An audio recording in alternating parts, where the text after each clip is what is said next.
Assalamualaikum warahmatullahi wabarakatuh. Perkenalkan, nama saya Zarwanda Asparena dari Prodi Pendidikan Sejarah. Tujuan saya membuat video ini yaitu untuk menyelesaikan tugas mata kuliah Sejarah Nusantara Masa Hindu-Buddha. Di sini saya akan menjelaskan peristiwa sejarah Kerajaan Sriwijaya pada masa Hindu-Buddha, dari tumbuh, berkembang, mencapai puncak, mengalami kemunduran, dan runtuh.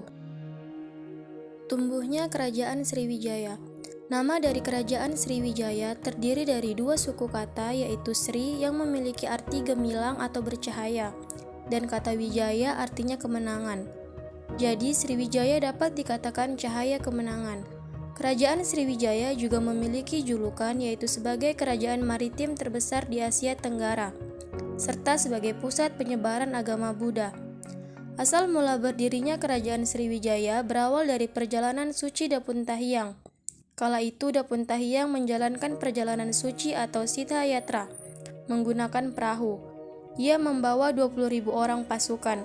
Bersama pasukannya Dapuntahiang akhirnya membangun Kerajaan Sriwijaya di Sumatera Selatan, Jambi. Berkembangnya Kerajaan Sriwijaya. Sejak berdiri sekitar abad ke-7, Kerajaan Sriwijaya terus mengalami perkembangan.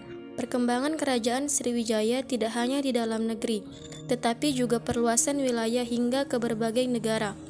Bahkan Kerajaan Sriwijaya mampu menguasai selat-selat strategis dan menjadi penguasa jalur perdagangan internasional. Selain itu, Sriwijaya juga menguasai dua perairan laut penting dalam perdagangan Nusantara, yaitu Selat Malaka dan Selat Sunda. Selat ini merupakan jalur perdagangan internasional dari Cina ke India atau sebaliknya. Ada beberapa faktor pendorong perkembangan Sriwijaya, antara lain yang pertama, letak geografis. Kerajaan ini terletak di daerah lintasan pelayaran dan perdagangan antara Asia Timur dan Asia Selatan. Dengan letak yang sangat strategis mendorong para pedagang untuk melakukan kegiatan perdagangannya. Yang kedua, keruntuhan Kerajaan Funan di Vietnam Selatan terjadi karena serangan dari Kamboja. Kondisi itu menjadikan kesempatan bagi Kerajaan Sriwijaya untuk cepat berkembang sebagai negara maritim yang maju. Yang ketiga, kemajuan kegiatan perdagangan antara India dan Cina melintasi Selat Malaka. Puncak Kerajaan Sriwijaya. Puncak Kerajaan Sriwijaya ketika masa pemerintahan Raja Balaputradewa yang merupakan putra dari Raja Samratungga dari Wangsa Sailendra yang menguasai Jawa. Raja Balaputradewa merupakan raja ke-8 dari Kerajaan Sriwijaya. Raja ini dikenal cakap dan gigih dalam memimpin kerajaan sehingga membuat Sriwijaya mencapai masa keemasannya. Raja Balaputradewa melakukan kerjasama dengan raja dari kerajaan India yaitu Raja Dewa Paladewa dari India Selatan. Akibat kemunduran Kerajaan Sriwijaya. Berikut ini faktor penyebab kemunduran Kerajaan Sriwijaya. Yang pertama, kemunduran Kerajaan Sriwijaya terhadap daerah kekuasaannya disebabkan karena beberapa peperangan, seperti serangan dari Rajendra Chola I, dinasti Chola di Coromandel, India pada tahun 1025. Yang kedua, berdiri dan berkembangnya Kerajaan Islam Samudra Pasa yang muncul mengambil alih posisi Sriwijaya. Yang ketiga, akibat serangan dari Kerajaan Majapahit pada tahun 1977. Serangan dipimpin oleh Aditya Warman atas perintah Gajah Mada. Yang keempat, saat Sri Sudami Warmadewa menjadi raja, Kerajaan Sriwijaya diserang oleh Raja Dharmawangsa, tepatnya pada tahun 990 mengakibatkan Sriwijaya semakin melemah.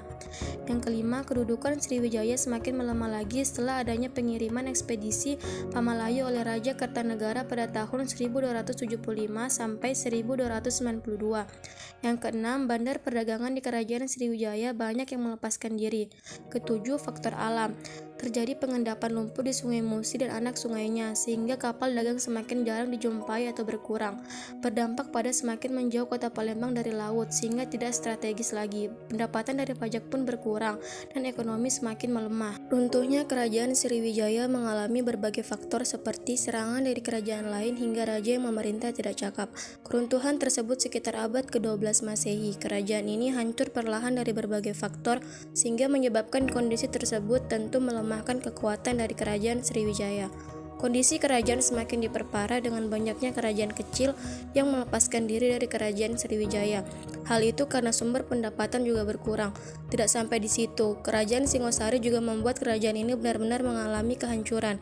Serangan tersebut dikenal sebagai ekspedisi Pamalayu. Setelah runtuhnya kerajaan Sriwijaya, kerajaan ini sempat hilang dan tidak tersentuh dan kembali dikenal ketika George Coades, seorang sejarawan yang berasal dari Prancis, yang membahas kerajaan Sriwijaya pada tahun 1918. Dampak positif pada siklus politik masuknya ajaran Hindu-Buddha memberikan pengaruh yang baik. Sebelum masuknya pengaruh Hindu-Buddha ke Indonesia, sistem pemerintahan yang dianut di Indonesia adalah sistem pemerintahan desa, yang dipimpin seorang kepala suku dan dipilih berdasarkan kekuatan dan kelebihannya. Dampak negatif, setelah berkembangnya siklus politik yang awal mulanya pemerintahan dianut oleh sistem pemerintahan desa, berubah menjadi sistem pemerintahan kerajaan. Tetapi di dalam sistem kerajaan, banyak faktor yang mempengaruhi kehancuran kerajaan Sriwijaya, yakni serangan dari kerajaan lain yang membuat kerajaan kecil melepaskan diri dari Sriwijaya. Dampak positif yang pertama, dengan adanya hubungan dagang dengan dunia luar, maka mendorong pertumbuhan ekonomi dan pendapatan kerajaan. Yang kedua, mempercepat pertumbuhan ekonomi, karena adanya perdagangan internasional yang membuat perekonomian terus berjalan lebih cepat. Dampak negatif yang pertama, kelangsungan hidup produk dalam negeri terancam dikarenakan kalah saing dengan produk luar negeri. Yang kedua, dengan masuknya ilmu pengetahuan dari negara lain atau kerajaan lain, maka kebudayaan suatu kerajaan akan terkikis karena bercampur dengan pengetahuan dunia luar. Sekian dari saya, kurang lebihnya mohon maaf. Wassalamualaikum warahmatullahi wabarakatuh.